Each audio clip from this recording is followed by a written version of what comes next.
measure your head when you're getting a custom unit. So the first measurement is going to be the circumference, where you're going to bring your measuring tape all the way around the head. Okay. And that's the 22.5. The second measurement you want to do is going to be from ear to ear. Okay. So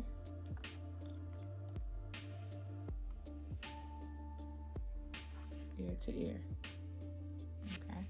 So the way I have this placed, it says that ear to ear would be about a 14, and you want to come across just like this.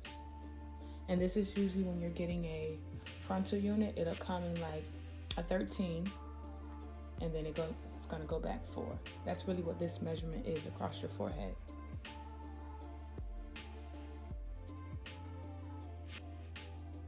Okay, so across the forehead would be a 12. So if you're getting a frontal that's 13 by 4, you have another inch to play with. The front of the hairline to the base of your neck, which is called your nape. So for this, it would be, here's my front, come all the way back. This would be a 13.5. So that's what the forehead to the base of the nape would be. And then you will want to go from temple to temple. Those are most likely the outer parts of the hairline where your baby hairs or your edges are. So if we do that, here,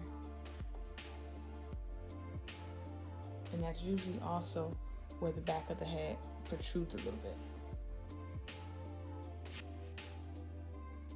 And for this, that's going to be a 15.5, okay? The nape. Now the nape is going to be what we call the kitchen. It's really not that big for everyone. It's usually typically about 4 to 5 inches, unless your neck is kind of big, then it may be a 6. But yeah, this is what your nape would be. That's the very base of your hairline.